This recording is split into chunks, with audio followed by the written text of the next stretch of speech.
सदगुरु कबीर का एक प्रसिद्ध पद है और इसमें शिष्य की हृदय द्रावक वंदना है और मांग है सदगुरु से। दिन कैसे कटेंगे यह युक्ति बताते जाना। संबंध तो किसी का नहीं रहता है, गुरु का शरीर छूट जाता है और गुरु का शरीर छूट गया तो फिर शिष्य क्या करेगा? जो उनकी युक्ति है उसी से चल के उसके बेड़ा पार होगा। गुरु जीवित हैं, लेकिन गुरु शिष्य के पास हरदम बैठे तो नहीं रहेंगे। शिष्य अलग है, गुरु अलग है। शिष्य शौचालय में गया है, गुरु अपने बिस्तर पर है, या शिष्य बिस्तर पर है, गुरु शौचालय में गया है, तो अलग तो हुआ। और एक साथ बैठा रहे तो भी गुरु शिष्य के मन में तो नहीं बैठा रहेगा, रहेगा तो अलग। वो युक्ति भर बताएगा। गुरु का शरीर है तो, नहीं शरीर है तो, साथ में है तो, दूर है तो, गुरु की युक्ति ही काम करेगी। गुरु वह है जिसने अपने जीवन को ठीक से निभाया है और निभा रहा है। शिष्य की यही मांग है कि हे गुरुदेव, हमें भी ऐसा रास्ता बताइए कि हमारे दिन अच्छे कटें। ये नहीं कि मैंने रोटी भात मिले और कपड़े मिले, मकान वकान मिले, ठीक से कटे। ये तो सबको मिलता।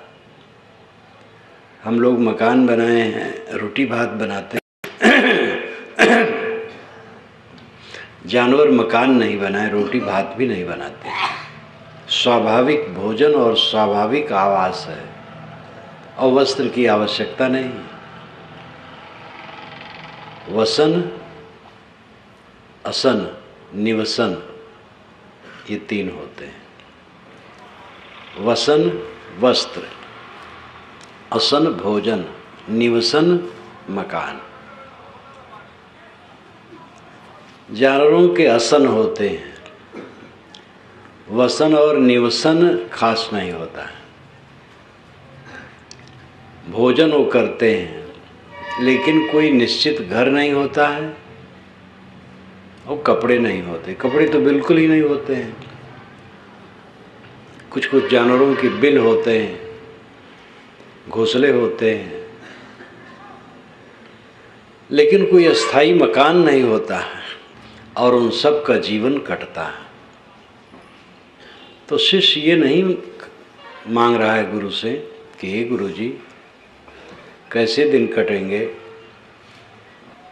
खाना पीना, कपड़ा लत्ता, घर द्वार सब ठीक रहेगा कि नहीं ठीक रहेगा, ये जतन बताना। ऐसी बात नहीं। ये जतन तो सब करते हैं।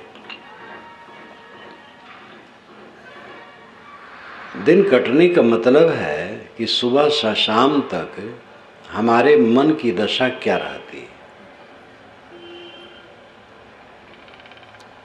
कुड़ कुड़ के जलते हैं कि प्रसन्न होके जलते हैं। इसी में जीवन का महान अंतर है। जो कुड़ कुड़ के जीता है, जल जल के जीता है, पीड़ित होके जीता है, संतापित होके जीता है, उसका जीना अच्छा नहीं है। जो प्रसन्न होके जीता है, आनंदित होके जीता है, मन की ग्रंथियों से मुक्त होके जीता है। मन की ग्रंथियां, गांठें, काम, क्रोध, लोभ, मोह, राग, द्वेष, ईर्ष्या, अहंकार, चिंता, उद्वेग, ये ग्रंथियों के कारण से होते गांठें, मन की गांठें, अहंकार की गांठ, काम, मोह, क्रोध की गांठ। इन ग्रंथियों से मुक्त होके जीना। मनोवैज्ञानिक कॉम्प्लेक्सस इन्हें कहते हैं। हम लोग ग्रंथियां और वासना कहते हैं, बात वही है। कॉम्प्लेक्सस गांठें, कॉम्प्लेक्स फ्री पर्सनालिटी, ग्रंथियों से वासनाओं से मुक्त जीवन, आनंदित जीवन, ये जीवन है। हे गुरुदेव, सुबह से शाम तक निर्ग्रंथ मन रहे, प्रसन्न मन रहे, कौन सी युक्ति है? ये बताए जाना। जाने शब्द में बड़ी करुणा की व्यंजना है। जाना एक वियोग है। कबीर साहब कहते, कहीं कबीर हम जात पुकारा, पंडित होए सो ले बिचारा। मैं पुकारे जा रहा हूँ, जो इसमें विवेकी होगा वो विचार लेगा। पंडित का अर्थ रूढ़ ब्राह्मण नहीं, जैसे तिवारी प्राणी सुकुल चौबे दुबे होते हैं ब्राह्मण नामधारी, वो अर्थ नहीं।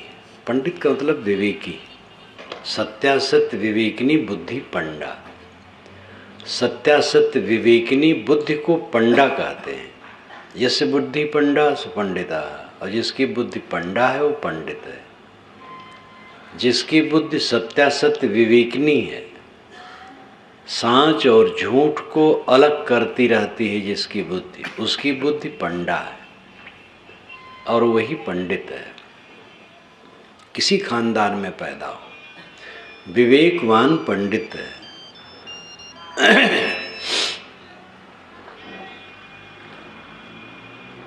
सदगुरु कहें कबीर हम जात पुकारा। जब सदगुरु ने शिष्य को उपदेश दिया और उपदेश दे करके कहा कि मुझे न कच्चे से काम न पक्के से काम, मैं कृतार्थ रूप हूँ। श्री पूर्ण साहब ने अपनी त्रिज्या की टीका में कहा, कच्चा ये सांसारिक जीवन और पक्का सद्गुण। सद्गुण से भी ऊपर जीवन मुक्त पुरुष उठ जाते हैं। तो शिष्य घबरा गया और कहा, महाराज आपको तो किसी से काम नहीं, बाह मरोरे जात हो मुझ सोत लिए जगाए। कहीं कबीर पुकार के पिंडी हो की जाए। शिष्य ने कहा, हे सद्गुरु आप तो कृतार्थ रूप हैं, लेकिन मैं ये सब जानता नहीं हूँ पूरा का पूरा, और जो जानता भी हूँ कच्चा मन है, पैर डगमगाते हैं, मन में भवसागर आता है, वाणी अव्यवस्थित हो जाती है, कर्म अव्यवस्थित हो जाते हैं, मैं अपनी दशा में टिक नहीं पाता हूँ। मुझे आपने सोते जगा लिए, मैं सो रहा था मोह में, और आपने जगा दिया, ज्ञान दिया, लेकिन हम आप निभाएं, नहीं निभाएंगे तो हम डूब जाएंगे। तो सद्गुरु कबीर ने कहा, अर्थात गुरु ने कहा, कहीं कबीर पुकार के पिंडे हो की जाए। इसी पिंड में, इसी शरीर में रहते रहते अपने स्वरूप में स्थित हो, नहीं तो भटक जाओगे।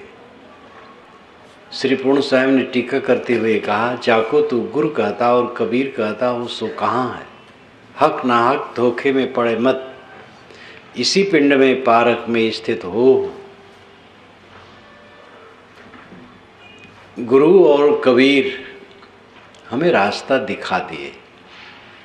कबीर रास्ता दिखा के चले गए, सैकड़ों वर्ष हो गए। वर्तमान के भी सद्गुरु रास्ता दिखाते हैं और दिखा करके अलग ही रहते हैं। काम तो शिष्य को खुद करना पड़ेगा, गुरु अपना उद्धार करता है,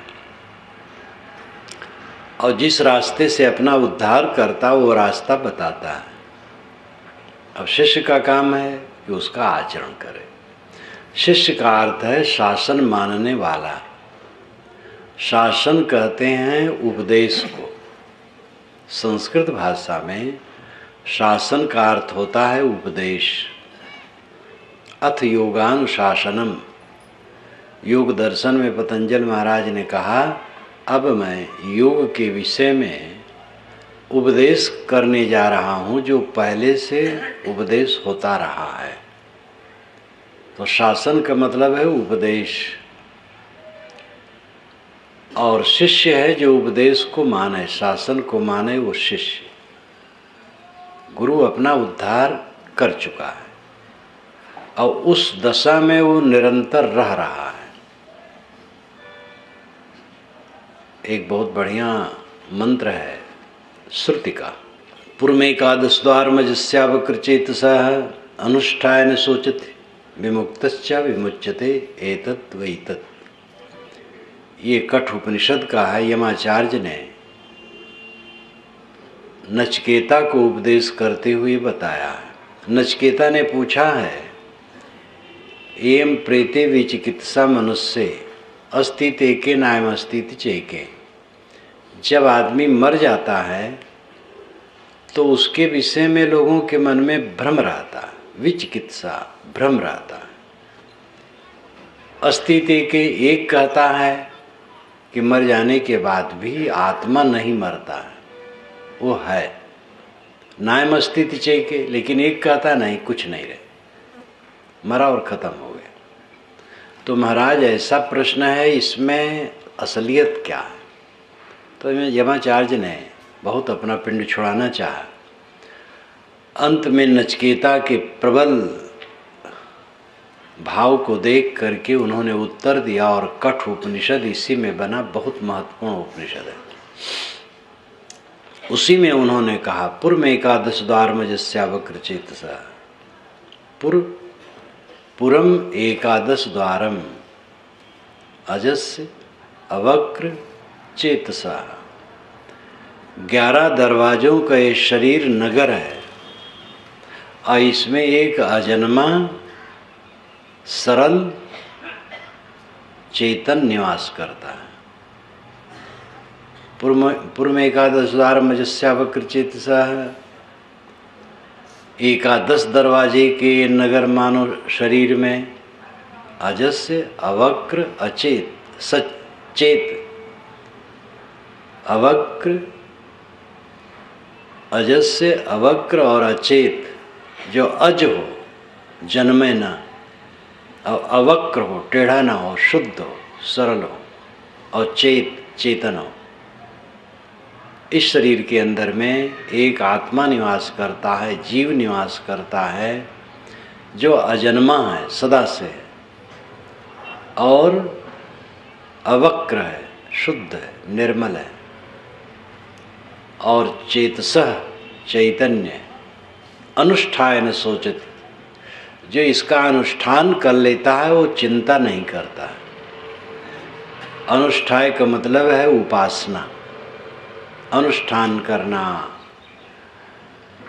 किसी साधना को आरंभ करना, उपासना करना। जो आत्मा की उपासना कर लेता है वो चिंता नहीं करता है। बिल्कुल आपके पारक सिद्धांत के अनुसार बात है। आपके पारक सिद्धांत के सूत्र अन्य शास्त्रों में भी जगह जगह हैं, क्योंकि सब जीव पारखी हैं। तो पारक के बाद बीच बीच में दूसरे लोग भी कहते हैं, लेकिन स्थिर न रहने से कुछ दूसरी बात उल्टी कह देते, बस उलझ जाती है। साहब की विशेषता है कि उल्टी नहीं कहते, सीधी ही कहते हैं। ये उनकी पार दृष्टि है। जो इस शरीर के अंदर में जीव है वही अजन्मा है, वही सरल है, और वही चेतन है, और उसकी जो उपासना करता है वो चिंता नहीं करता है। जो ये समझता है कि मैं शुद्ध चेतन हूँ, मैं स्त्री पुरुष नहीं हूँ, काला गोरा नहीं हूँ, ब्राह्मण शूद्र नहीं हूँ, हिंदू मुसलमान नहीं हूँ,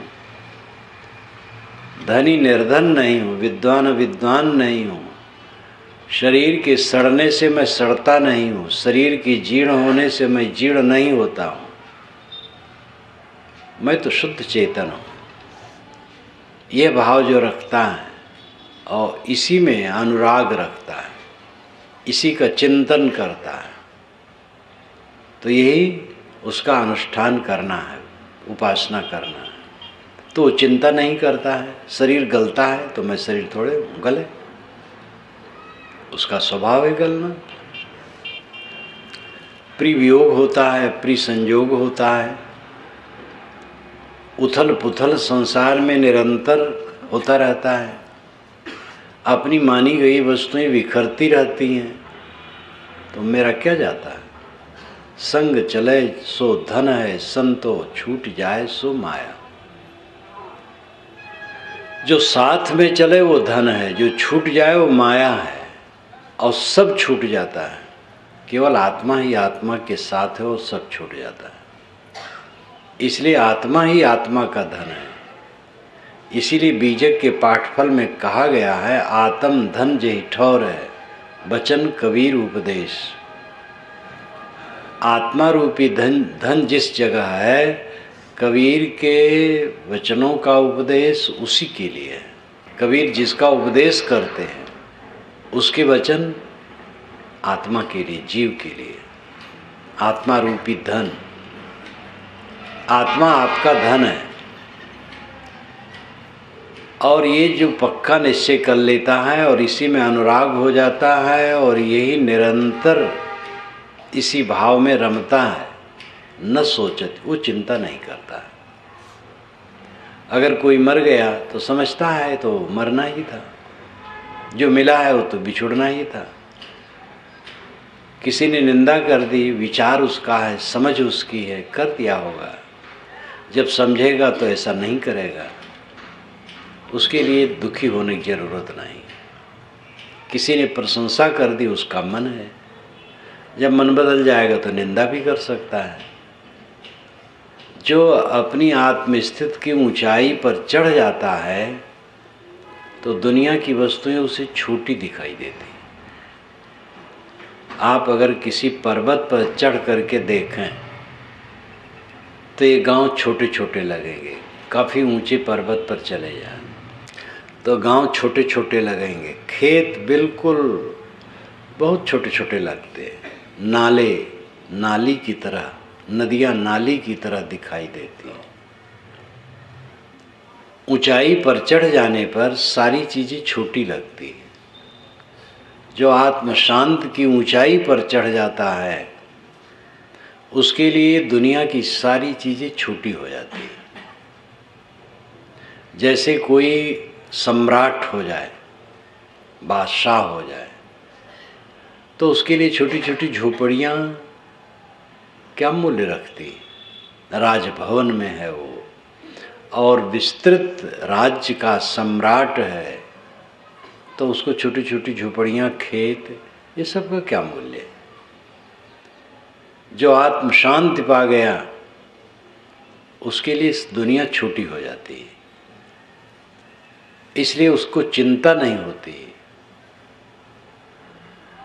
विमुक्तश्च विमुच्यते, वो जीवन भर मुक्त रहता है और शरीर छूटने पर सदा के लिए मुक्त हो जाता है। जो पूर्ण साधक है, जिसको अंततः हम सद्गुरु कह सकते हैं, वह स्वयं मुक्त है और उस मुक्त की रहनी में वो जीता है रात दिन। उसी से शिष्य ये मांगन करता है, हे गुरुदेव हमें भी रास्ता बताइए। जतन बताए जइयो कैसे दिन कटे हैं, हमारे दिन कैसे कटेंगे, ये जतन बताए जाना। दिन तो सबके कटते हैं, लेकिन जो इसमें भाव है कैसे कटेंगे। सुख से कटे, ईर्ष्या करके दिन न कटे, क्रोध करके दिन न कटे, काम वासना में लिप्त होके दिन न कटे, लोभ मोह में मन लिपटा लिपटा रहे ऐसा दिन कटे। ऐसा जीवन क्या है। चिंता, उद्वेग, अशांति, पीड़ा, मन की वेदना में जीवन न कटे। सब लोग दुखी हैं, सब खाते हैं लेकिन दुखी हैं, पहनते हैं लेकिन दुखी हैं, घर में रहते हैं लेकिन दुखी हैं। क्यों? क्योंकि मन ठहरता नहीं, मन की इच्छा पूरी नहीं होती है। इच्छा कभी पूरी होती है? इच्छा मिटाई जा सकती है, पूरी नहीं की जा सकती। आंशिक पूरी हो सकती है, थोड़ा अंश पूरा होगा, ज़्यादा नहीं।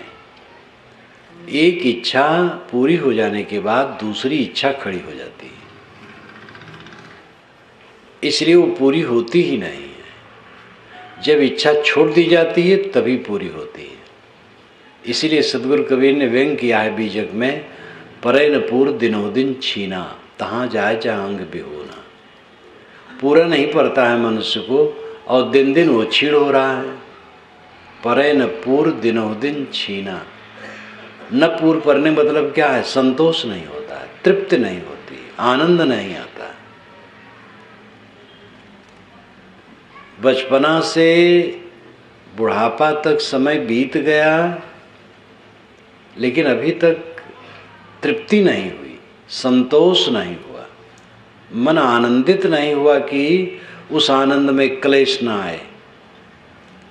कहीं कहीं रुपया मिल गया तो आनंदित हुआ, फिर खर्च हो गया, बात भूल गई। लड़का पैदा हुआ, आनंदित हुआ, और जब लड़का बड़ा हुआ तो लड़के से बोलने की मन नहीं कहता है, तो आनंद उड़ गया। विवाह हुआ, बहुत गर्माहट हुई, दूल्हा दुल्हन एक दूसरे को स्वर्ग के रूप में देखने लगे और थोड़े दिन में नरक के रूप में देखने लगे। पति पत्नी आमने सामने पड़ना मुश्किल, बात नहीं करते। दुनिया की वस्तुओं में जो आनंद आता वो क्षणिक है, ऐसा आनंद जो कभी घटे ना, वह आनंद सर्वोच्च आनंद है। और वो चित्त की निर्मलता और आत्मबोध का आनंद है। वो आनंद स्थिर रहे तब जानो दिन बढ़िया कट रहे हैं। नींद खुले और मन में तनाव न हो किसी के लिए, पत्नी के लिए, पति के लिए, पुत्र के लिए, भाई के लिए, पड़ोसी के लिए, किसी के लिए मन में घृणा, ईर्ष्या, कुसंस्कार न हो, कोई तनाव न हो, एकदम सरल चित्त, और दिन भर आनंद से कटे, तनाव रहित, विकार रहित। और जब सोएं तो विकार रहित होकर के सो जाएं, तो ये दिन अच्छा कटा।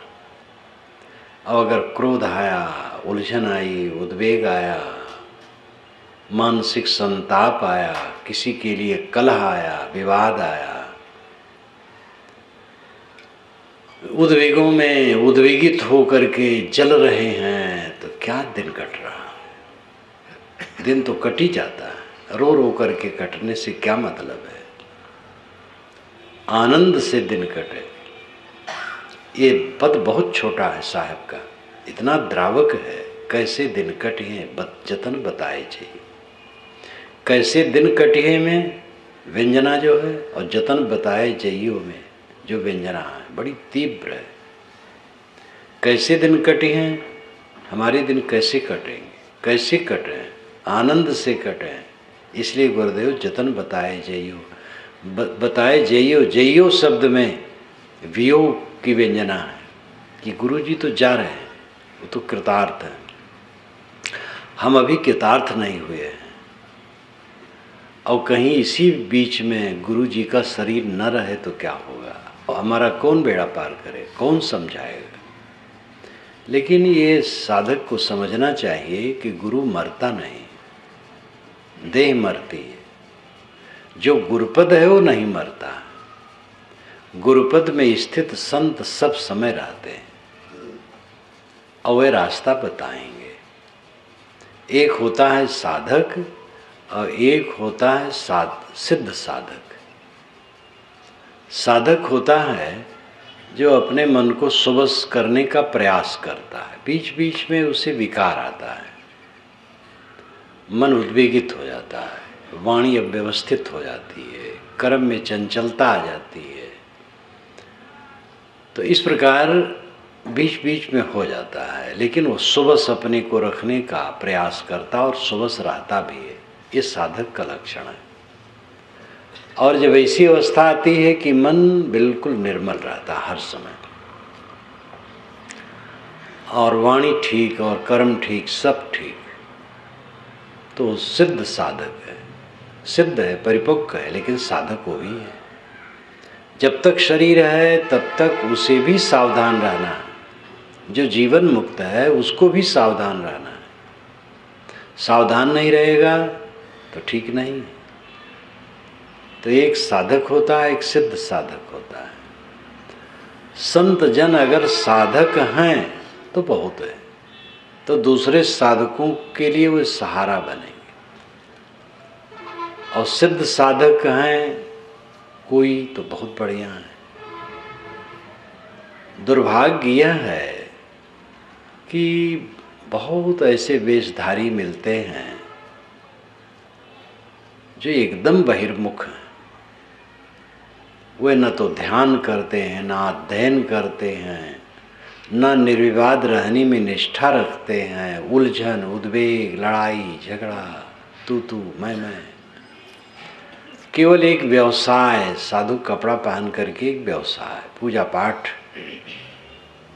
किसी ढंग से भगत लोग करवाए, कर दिए, उनको दक्षिणा मिल गई। एक व्यवसायिक जीवन जैसा धर्म का व्यवसाय भर, साधना व्यक्तिगत जीवन के लिए नहीं।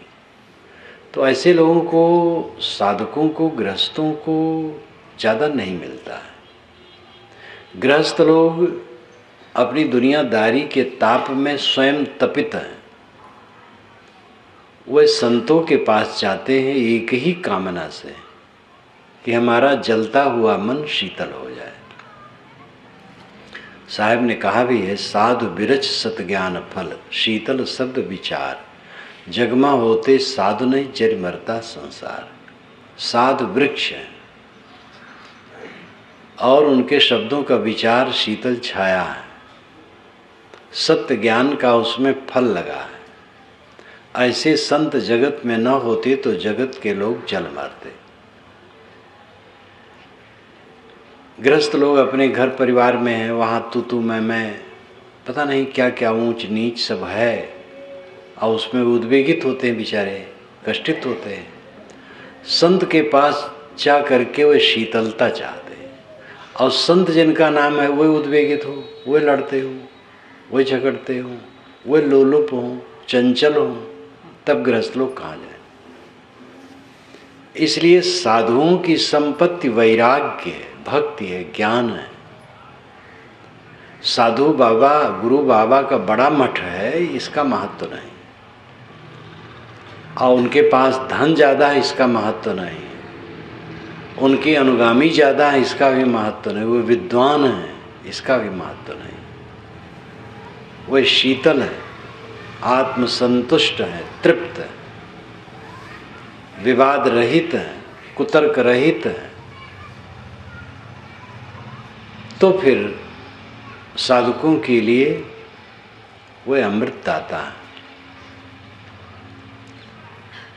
डॉक्टर, इंजीनियर, वकील, विद्वान, राजनेता, सबसे समाज को लाभ है, लेकिन सच्चे संतों से लाभ अमोघ है। जो सच्चे संतों से लाभ होता है उसकी तुलना कहीं नहीं। सारी उपलब्धियां निरर्थक हैं अगर मन में शांति न हो। शांत दुनिया का सबसे बड़ा सुख है, और वो जीवन को पवित्र करने से मिलेगी। लेकिन जीवन को पवित्र कर लेना कोई सहज नहीं है। जाना तो जाता है, सलिलधार नदियाँ बहे, पाँव कहाँ ठहरा है। बड़े जोर से नदी बहती है, पाँव ठहरता नहीं। और पाँव ठहराने के लिए बल चाहिए, वो सद्गुरु का बल है, संतों का बल है। जब रहनी संपन्न संत हमें दिखाई देते हैं और हम समझ पाते, हमारी श्रद्धा जमती है। एक तो रहनी संपन्न संत दुर्लभ है, और मिले भी तो उनको समझ पाना भी दुर्लभ है। अच्छे संतों की निंदा करने वाले लोग होते हैं, और निंदा करने वालों में ऐसे लोग होते हैं जो स्वयं ज्ञानी हैं, और वे सच्चे संतों की निंदा करते हैं। तब क्या कहा जाए, कहाँ वो समझे। समझना भी सहज नहीं है। दुनिया के बड़े से बड़े अच्छे संत निंदित किए गए हैं, तो संत अच्छे हों और हम उनको समझ भी पाएं, समझ करके हमारी श्रद्धा जमे। श्रद्धा अपने मन का अहंकार, कामना, बुद्धि में पर्दे ऐसे हैं कि श्रद्धा जमना भी सहज नहीं। हर इंसान को अपनी नैतिकता और बुद्धि का घमंड होता है। हर आदमी समझता है कि मैं सबसे बड़ा नैतिक हूँ, मेरे समान सद्गुण किसमें है। और समझ हमारी सबसे बड़ी गहरी है, अपनी बुद्धि का और अपनी नैतिकता का, सद्गुणों का घमंड होता है। ये घमंड सच्चे संतों, सद्गुरुओं के प्रति निष्ठा उत्पन्न होने नहीं देता है। मन हमारा जंगल है, अपने मन का था मिल जाए वो धन्य है। लगाने से मिलेगा, विनम्र हो जाए तो मिलेगा। विनम्र होके भक्ति द्वारा साधना करते करते मन के जंगल को हम साफ कर सकते हैं। सब अपने अपने मन के जंगल में उलझे हैं और उसी उलझाव में पारिवारिक, सामाजिक, राष्ट्रीय सब प्रकार की उलझने हैं।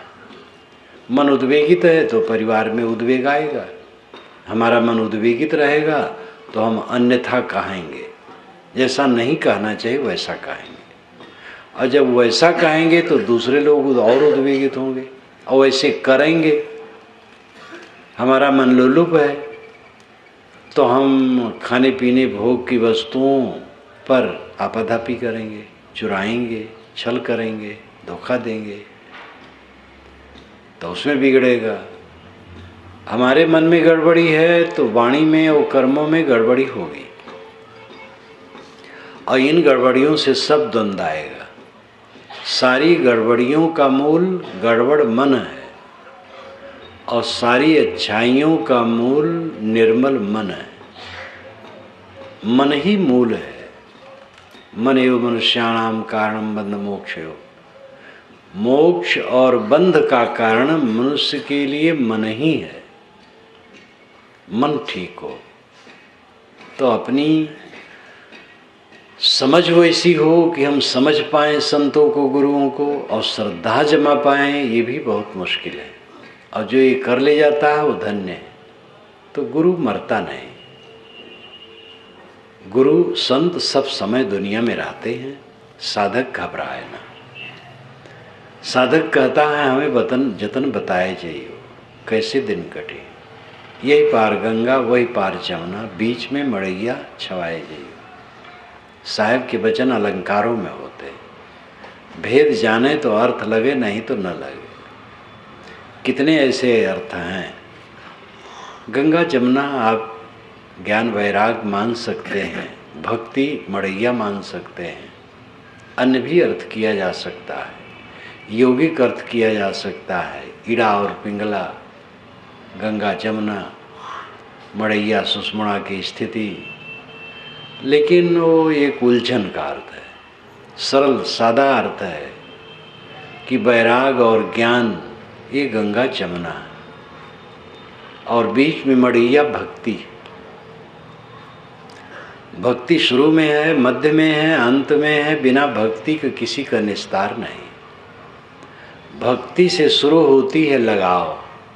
जब भक्ति होती है मन में तब हम श्रद्धा, पहले तो श्रद्धा तब भक्ति। श्रद्धा है आस्तिक बुद्धि, जो सब कुछ का खंडन करते हैं, वो कहीं नहीं रहते, उनको कुछ अच्छा ही नहीं लगता, सबका खंडन। और श्रद्धा का अर्थ है सबका खंडन नहीं, गलत का खंडन, सही का मंडन। आस्तिक बुद्धि श्रद्धा है। वैसे श्रद्धा का शाब्दिक अर्थ है जो बुद्धि सत्य को धारण करे, वो बुद्धि की अवस्था श्रद्धा है। श्रत और धा ये दो पद मिला के श्रद्धा शब्द बनता है। ये वैदिक ढंग से मैं कहता हूँ, वेदों में भी ऐसा लिखा है। निघंटु में श्रद्धा के लिए श्रत शब्द का प्रयोग निघंटु में किया गया है, जिनके कुछ शब्दों का भाष्य यास्क मुनि ने किया है, आज से 2800 वर्ष पहले हुए। तो श्रत नाम सत्य, धा नाम धारण। श्रद्धा में दो पद है, एक श्रत एक धा। श्रद्धा श्रत धा। सत्य धारण करने की बुद्धि श्रद्धा है। जिस बुद्धि में सत्य धारण हो उस बुद्धि को श्रद्धा कह सकते हैं। सत्य का धारण करना ही श्रद्धा है। सत्य को जानते हुए भी हम श्रद्धा नहीं रखते। क्षमा को हम जानते हैं अच्छी चीज़ है, श्रद्धा नहीं रखते। लड़ाई में श्रद्धा रखते हैं। दुर्व्यसन मुक्त जीवन में सुख है, ये हम जानते हैं। कोई नशा नहीं लेना चाहिए, जानते हैं, लेकिन बीड़ी पीते रहते हैं। बीड़ी पीने वाले सब जानते हैं बीड़ी पीना गलत है। जिन जिन बीड़ी पीने वालों, तंबाकू खाने वालों से मैंने पूछा कि इससे क्या फ़ायदा, तो फ़ायदा तो कुछ नहीं है। तो नुकसान, क्या नुकसान तो है। अब फ़ायदा नहीं है और नुकसान है, फिर क्यों खाते पीते? यही व्यामोह है। गलत जानते हुए गलत का ना त्याग करना, यही व्यामोह है। और ये व्यामोह कौन त्यागेगा? हम आप त्यागेंगे। त्यागेंगे तो त्याग की शक्ति बढ़ेगी, नहीं त्यागेंगे तो त्याग की शक्ति नहीं बढ़ेगी। जो चलता है चलने की शक्ति उसकी बढ़ती है, जो नहीं चलता है चलने की शक्ति नहीं बढ़ती है। जो चलते फिरते नहीं, उनको 2-4 फरलांग चलना पड़े तो व्याकुल हो जाते हैं। और जो चलते रहते हैं 10-15 किलोमीटर चलना पड़े कोई फर्क नहीं पड़ता। स्वामी विवेकानंद ने लिखा है, जो 8 मील एक सांस में न चल ले वो आदमी नहीं, केचुआ है। एक सांस का मतलब एक बार, ये नहीं कि एक बार सांस लिए तो 8 मील कैसे चले जाओगे। अर्थ है एक बार खड़े हुए और चले और 8 मील चलते गए, तो ये वीरता है। तो जो चलता रहता है तो चलने की शक्ति उसे मिलती है। काम धाम करो तो काम धाम करने की शक्ति रहेगी। जो काम धाम नहीं करता उसको फावड़ा पकड़ा दो कुदारी हाथ में, वो हफर हफर करने लगेगा थोड़े समय में। त्याग से त्याग की शक्ति बढ़ती है। त्याग न करो तो त्याग की शक्ति नहीं बढ़ती है। जो लोग उपवास रहते हैं वह बीच बीच में उपवास रहते हैं। माताओं में ये बहुत आदत होती है कितनों की, 7 दिन में कभी कभी माताएं 3-3 दिन तक उपवास से रह जाती हैं, 4-4 दिन तक। तो जो उपवास रहते हैं उनको उपवास रहने की शक्ति रहती है, जब चाहें न खाएं। लेकिन जो उपवास नहीं रहते हैं, 1 दिन उपवास करना हो तो मालूम फांसी पर लटकाना है। और इसकी स्मृति मुझे बचपन की है। अवध क्षेत्र में मेरा शरीर जन्मा है, तो वहाँ के आसपास की जो स्थित है लोकल, उसका अनुभव है बचपन का। कृष्ण जन्माष्टमी के दिन उधर रस्म है उपवास रहना। इधर है कि नहीं? उस दिन उधर है। अच्छा, तो कृष्ण जन्माष्टमी के दिन उपवास रहना है। और उधर कोई मित्र मेरा क्या कहें, अब आज तो नहीं खाने को मिलेगा। और उधर जो उसके प्रेमी हैं खूब खुश हैं, आज उपवास रहेंगे। अब वो दूसरे जो हैं वो खाने में लज्जा करते, खाएंगे तो लोग सोचेंगे ये तो महान आस्तिक है, कृष्ण भगवान के जन्मदिन को भी उपवास नहीं कर पाया। तो बेचारा लज्जित होके वो रहता है और लगता है उसको फांसी लगी है, और ले दे करके दिन काटता है। और दूसरे दिन भोरहरी ही वो नहा धो करके चौकम जाना चाहता है। और जो उपवास रहता है उपवास रहता है, कोई फर्क नहीं पड़ता है। त्याग से त्याग की शक्ति बढ़ेगी। आप लोग बीड़ी पीते हो जो इसमें, आज छोड़ दो, देखोगे छोड़ने की शक्ति बढ़ेगी। छोड़ोगे तब तो छूटेगी, अपने आप थोड़े छूट जाएगी। छोड़ोगे तो 2-4 दिन तकलीफ लगेगी और फिर सदा के लिए सुखी हो जाओगे। सत्पात्र होते हैं तो निर्देश से मान लेते हैं। एक ठाकुर जी अयोध्या के पास एक शहर में मेरा कार्यक्रम हुआ, उनसे मेरा कोई संबंध नहीं था, लेकिन वो किसी से प्रेरित होकर सुनने आए। मेरी उम्र उनकी भी है, 3 वर्ष पूर्व।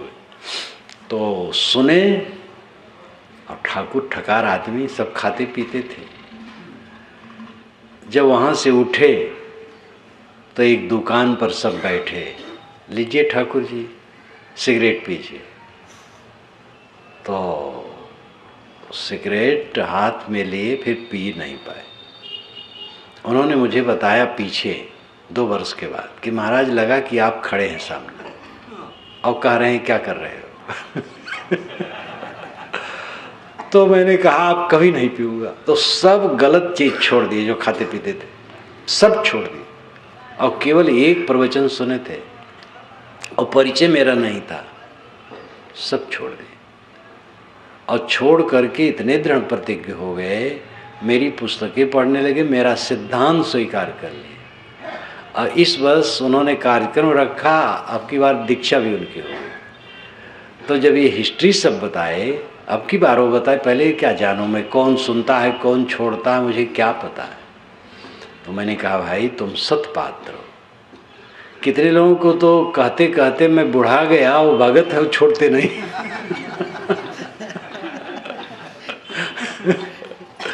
क्योंकि उनमें चेष्टा ही नहीं है सुधार करने की, तो क्या होगा। फांसी में लटकाना है, बीड़ी छोड़ देंगे तो मानो फांसी में लटकना है। अरे छोड़ दो, छोड़ देने पर देखोगे आपको सच्चा सुख होगा। त्याग से त्याग की शक्ति बढ़ती है। तो ज्ञान और वैराग्य ये गंगा जमुना है, और भक्ति बीच की मड़ैया है। भक्ति से शुरुआत होती है। हाँ, मैं कह रहा था श्रद्धा, सत्य को जो बुद्धि धारण करे वो बुद्धि की अवस्था श्रद्धा है। और श्रद्धा का सहज अर्थ है आस्तिक भाव, आस्था रखना। पिता में श्रद्धा है। अब पिता ने थूक दिया, कहीं बीच में थूक दिया, और मैं पिता पर बिगड़ जाऊं, तो ये श्रद्धा नहीं। बिगड़ने की जरूरत नहीं है। बहुत बुरा लगा मुझे तो वहाँ धो करके पोंछ करके साफ कर ले। हमसे कोई बड़े हैं, श्रेष्ठ हैं, और उनकी तनिक तनिक बात को नुक्ताचीनी की करते हैं हम, तो ये श्रद्धा नहीं। श्रद्धा का अर्थ है सद्गुण लेना, त्रुटि प्रतीत हो तो न लेना, आस्तिक बुद्धि रखना, आस्था रखना। और भक्ति का अर्थ है समर्पित हो जाना, तन्मय, तदाकारता भक्ति है। श्रद्धा से भक्ति आती है। श्रद्धा करते हैं तब फिर शुरू होता है। मुझे बचपन की याद है, जहाँ कहीं संतों का हो मेला तो सुनो तो जाऊं। अब श्रद्धा थी मन में, संत को देख करके खुशी होती थी। तो आसपास में उस समय भंडारा कहते थे लोग, साधु बाबा की कुटिया पर भंडारा है, तो भंडारा में जाऊं तो खाऊं तो नहीं, जो बन सके दे दो, और बैठ के सुनो, जो कुछ भजन गावें, कुछ बोलें, कुछ करें, देखूं, सुनूं और चलाऊं, तो मन में खुशी हो। तो एक श्रद्धा मन में थी, आस्तिक बुद्धि थी कि इन संतों के पास बैठने से, जाने से, इनमें प्रेम करने से हमें अच्छा रास्ता मिलेगा। ये परमार्थ पथ के पथिक हैं। ये दुनियादारी को छोड़ करके किसी ऐसी चीज में लगे हैं जिसको हम नहीं जानते, और वो वही सबसे बड़ी चीज है। ये श्रद्धा थी। तो जब गया तो समझने लगा, सुनने लगा, देखने लगा। इतने में ऐसे मिलते मिलते पारखी भक्त मिल गए और संत मिल गए, फिर सद्गुरु मिल गए, फिर तो क्या पूछना है, एकदम रास्ता ही मिल गया। अब श्रद्धा न होती, मैं संतों के पास जाता नहीं, तो भक्ति कहाँ से पैदा होती।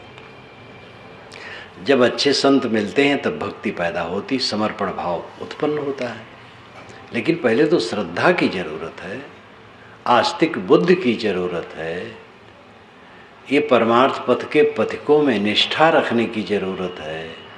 इनके पास बैठने से मिलेगा। एक भगत ने कहा कि अरे बाबू, 12 बरस बसो संतन की टोली, तब पाओ एक ठिठोली।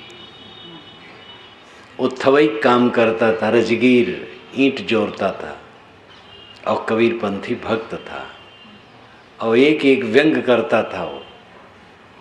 तो कहे कि 12 बरस बसो संत की टोली, तब पाओ एक ठिठोली। ठिठोली नाम हंसी बात। 12 बरस संतों के पास रुको, बसो, तब कहीं एक बात समझोगे। अब 12 बरस में एक बात समझे तब कैसे कल्याण होगा? ये अतिशयोक्ति है। मतलब है कि संतों के पास जब बैठो उठोगे तो धीरे धीरे ज्ञान होगा, इसका अर्थ यही। तो मुझे अपने जीवन का अनुभव है कि मेरे मन में श्रद्धा थी, आस्तिक बुद्धि थी, इसलिए संतों के निकट जाता था। और उसी में हमें संत मिल गए जो सच्चे संत, और सच्चा बोध और सच्ची समझ हो गई। तब उसमें भक्ति हो गई, समर्पण हो गया। और ये श्रद्धा भक्ति शुरू में है, मध्य में है, आखिर में है। इसको छोड़ करके वैराग काम नहीं देगा। अगर श्रद्धा घटी तो समझ लो वैराग पहले घट गया, ज्ञान पहले घट गया। श्रद्धा ऐसी चीज है जो स्थिर चीज है, वही जोड़ती है। 2 ईंटों को जैसे गिलावा जोड़ता है, वैसे श्रद्धा जोड़ती है। तो श्रद्धा भक्ति, श्रद्धा है आस्तिक बुद्धि, श्रद्धा है सत्य को धारण करने की बुद्धि, और भक्ति है समर्पण भाव, तदाकारता, तन्मयता। यही पार गंगा वही पार जमुना, बीच में मड़ैया छवाए जइयो। यानी ज्ञान भक्ति वैराग्य का उपदेश सद्गुरु हमें दें और वो रास्ता बताएं जिस पर चल करके हमारा कल्याण हो। अचरा फाड़ के कगजा बनायो, अपनी सुरतियाँ लिखाए जइयो। अचरा आंचला, प्रायः माताएं जो साड़ी पहनती हैं तो जो सिर पर रखती हैं जितना हिस्सा, उसको अचरा कहते हैं अवध क्षेत्र में। तो उसका अर्थ यही है कि वस्त्र फाड़ करके कागज बनाया और उसमें अपनी सुरतियाँ लिखाए जाइयो। ये सब लाक्षणिक है। मतलब है कि हमारा हृदय ही अचरा है और गुरु की सुरति, गुरु का बोध है। सुरत नाम लक्ष्य, गुरु जिस पर लक्ष्य देते हैं और कहते इस पर लक्ष्य दो, उस स्वरूप बोध है, आत्मबोध है, वही लिखवाते हैं। हमारा हृदय ही मानो हमारा अचरा है और गुरु का ज्ञान उस पर लिखावट है। गुरु जो कहते हैं उसको सुनो, मनन करो, आचरण करो, थोड़े में काम बनेगा। और न काम करो, सुनते रहो जीवन भर, बुढ़ा जाओ, रहोगे वैसे वैसे। 40 बरस से भगत हैं, 50 बरस से साधु हैं, लेकिन जैसे पहले थे वैसे अभी खड़े। क्रोध घटा नहीं, काम घटा नहीं है, मोह घटा नहीं है, लड़ाई नहीं घटी है, विवाद नहीं घटा, कलह कर लेते। 50 बरस से भगत हैं, अब अपनी पत्नी से लड़ते रहते हैं। और गुरु बाबा अपने चेले से लड़ते रहते हैं। कोई क्षमा नहीं है, ना आपको क्षमा ना हमें क्षमा है। गलत करेगा वही फल पाएगा। इसलिए जब जीवन जल्दी जल्दी बदलता जाए तब जीवन है। कैसे बदलता जाए? अच्छे की तरफ, खराब की तरफ नहीं। तमसामय ज्योतिर्गमय, तमसो म ज्योतिर्गमय, तम से ज्योति की तरफ चलना, अंधकार से प्रकाश की तरफ चलना।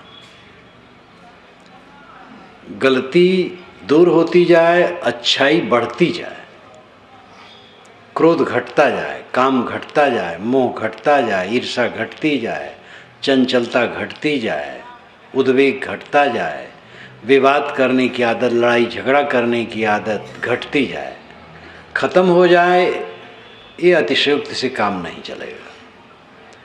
साधक साधना करता है तो तुरंत काम बिल्कुल खत्म थोड़े हो जाता है। तत्काल तो लगेगा खत्म हो गया, लेकिन फिर उदय होगा, तो वो धीरे धीरे खत्म होगा। क्रोध एक वेग नहीं खत्म होगा, किसी क्षण तो लगेगा अब क्रोध नहीं है, शांत है, लेकिन जैसे मन के प्रतिकूल हुआ फिर फनक उठेगा। इसलिए साधते साधते, रगड़ते रगड़ते तब होगा। देखो आप तो जानते हैं, पत्थर पर बैठे हैं, ये घिसा गया है, घिसते घिसते इतना चिकना हुआ है। हीरा खदान से निकलता है, अगर उसका दाम 10,000 है तो तराशने पर 1,00,000 हो जाता है, 10 गुना दाम बढ़ता है। संस्कार द्विजुच्यते, संस्कार होने से द्विज कहलाता, दोबारा जन्मा हुआ। तो ब्राह्मण कहे जाने वाले लोगों ने तो उसकी ऐसी घेराबंदी कर ली थी, जिसका रूढ़ नाम ब्राह्मण क्षत्रिय वैश्य वही द्विज हैं, उन्हीं का संस्कार होता था। गायत्री मंत्र उनको सुनाते थे, जनेऊ पहनाते थे, तो उनका संस्कार हो गया, वो द्विज हो गए, दोबारा जन्मा हो गए, बाकी लोग नहीं। ये घेराबंदी थी और राजनीति थी, चालबाजी थी, ये गलत था। वेदों में ऐसा नहीं कहीं पता चलता है। गायत्री मंत्र सुना करके दीक्षा देने की बात वेदों में कहीं नहीं है, क्योंकि वेदों में वर्ण व्यवस्था का कोई स्वरूप नहीं है और कहीं जोर नहीं। अथर्ववेद में फिर आगे चल करके गड़बड़ियाँ आई हैं। अथर्ववेद में अच्छी बातें भी बहुत हैं, लेकिन जरा ब्राह्मणवाद उसमें उभरा है, ऋग्वेद में नहीं है। किंतु अथर्ववेद में भी उसका कोई विवरण नहीं है। आगे चल करके जब वर्ण व्यवस्था हुई, उद्दृढ़ हुई, तब उसमें ब्राह्मण क्षत्रिय वैश्य कहे जाने वाले समाज के लिए उनके लड़कों को दीक्षा देने की बात आई और उसमें नियम बनाया गया कि इतने वर्ष में ब्राह्मण का लड़का, इतने वर्ष में क्षत्रिय का लड़का, इतने वर्ष में वैश्य का लड़का दीक्षित हो जाए।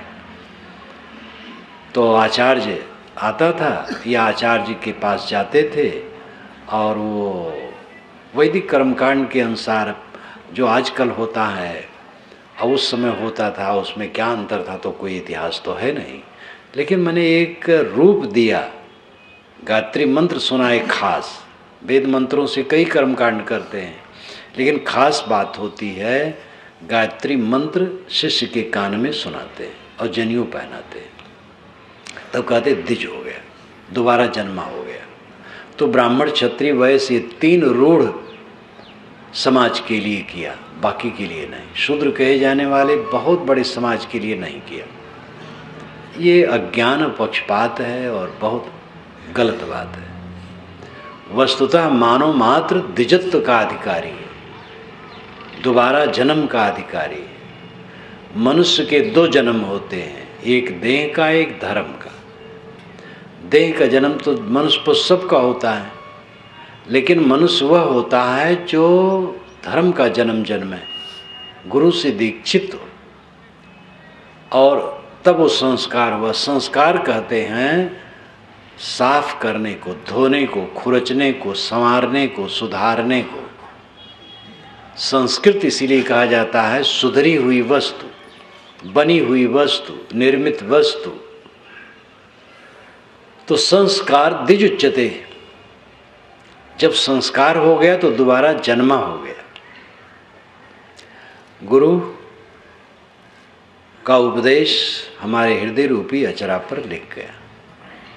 कहें कबीर सुनो भाई साधो, बहियां पकड़ के रहिया बताए जाइयो। ये और द्रावक है साहब, तो क्या कहें, अमूल्य धन हुए हैं साहब। और जो जो शब्द उन्होंने कहा है, छोटा छोटा, एकदम मन को मथ देता है। कहें कबीर सुनो भाई साधो, बहियां पकड़ के रहिया बताए जाए। एकदम अंधा आदमी, उसको कहा दो चले जाओ ऐसे ऐसे, क्या जाने बेचारा कैसे, हाथ पकड़ो लेके चलो। अंधे को हाथ पकड़ करके चलाया जाता है। शिष्य अपने को मानता है मैं अंधा हूं, भटका हूं, भटक रहा हूं, इसलिए बहियां पकड़ के रहिया बताए जाइयो। हे सद्गुरु, करुणा करके हमें अंधा समझिए, अज्ञानी हैं, भटक रहे हैं, मन हमारा ठीक नहीं, समझ ठीक नहीं, हम अपनी दशा में नहीं हैं, हमारे हाथ पकड़ करके रास्ता बता दे जाना। जइयो जइयो शब्द जो आखिर में और द्रावक है, क्योंकि कौन किसके साथ है, गुरु कब तक खड़ा रहेगा। चाह करके भी कोई रह सकता है। रामकृष्ण परमहंस रुग्ण हो गए, बहुत ज़्यादा उम्र नहीं थी, 50 से ऊपर थे, और कैंसर हो गया। कई लड़के लगे थे उनके साथ ब्रह्मचर्य लेकर के साधना में, लेकिन उनको व्यवस्थित किए बिना चले गए। उनका प्रारब्ध ऐसा था। तो उसमें जो पक्के मन के थे लग गए, जो कच्चे मन के थे बिखर गए। तो गुरु कब तक बैठा रहेगा। शिष्य को चाहिए स्वयं जोर देना। और किसी का गुरु मर जाते मत समझो मर गया। कुछ लोग मिलते हैं, कहते साहब हमारे गुरु जी मर गए, नहीं रह गए, अब साहब आपसे दीक्षा चाहता हूँ। तो मैं कहता हूँ भाई दीक्षा ना लो, दीक्षा किसी गुरु से हो गई है बस काफ़ी है। ये समझ लो गुरु मरता नहीं। जितने विवेकवान संत हैं सब गुरु हैं, उनसे निर्देश लो और कल्याण करो। तो हथवा पकड़ के रहिया बताए जाइयो, हाथ पकड़ करके हमें रास्ता बताते जाना। हम अबोध हैं। यह शिष्य भाव को इतना बढ़िया उजागर किया गया है, और इसमें मुमुक्षा और तीव्र वेदना है। हम लोगों को अपने जीवन में इन बातों को उतारना चाहिए। ऐसे ही विनयी होना चाहिए, ऐसे ही कल्याण के लिए समर्पित होना चाहिए। गुरु और संतों के प्रति ऐसे ही श्रद्धा रखना चाहिए, और श्रद्धा रख करके उनसे कल्याण की बात समझना चाहिए। कल्याण का अर्थ क्या है? कल्याण का अर्थ है दुखी न होना। हमारा कल्याण हो जाए, इसका मतलब दुखी न होना कल्याण है। और अगर मन में दोष है तो दुख होगा। मन में दोष नहीं रहता है तब दुख खत्म होता है। इसलिए अपने अंदर के दोष को हमें दूर करना है और समझ ठीक करना। समझ ठीक नहीं है, भगवान कहीं बाहर है, लोक लोकांतर में है, यही भाव में कोई भटक रहा है, भटकता रहेगा, जिंदगी बीतती रहेगी। भगवान कहीं बाहर नहीं, मोक्ष कहीं बाहर नहीं, स्वर्ग कहीं बाहर नहीं। स्वर्ग, मोक्ष, भगवान, ईश्वर, परमात्मा, ब्रह्म, पारमार्थिक जितने शब्द हैं उन सब का अर्थ है आपका अंतरतम स्वरूप, जो आपके अंदर में बैठा हुआ है। आपके अंदर में भी कहना एक तरीका, आप खुद हैं, खुद आप परमात्मा हैं, खुद आप ब्रह्म हैं, खुद आप कल्याण स्वरूप है। अपने स्वरूप को समझिए। ये आत्मा अजर अमर है, उसमें कोई दोष नहीं है, कोई दुख नहीं, कोई पाप नहीं। सारा पाप दोष दुख बनाया हुआ है, ऊपर से लादा गया है, उसको हटा देना है। उसके हट जाने पर ये दिव्य है। सबको एक ज्ञान होना चाहिए कि देह से अलग जीव है। मैं देह नहीं हूँ, जीव हूँ। और इस छोटे से पद में शिष्य ने गुरु से यही प्रार्थना किया, हे सद्गुरु हमें रास्ता दिखाओ, हम भटक न जाएं, और हम लोगों की इसी प्रकार विरह वेदना भक्ति के सहित कल्याण करना चाहिए। बस।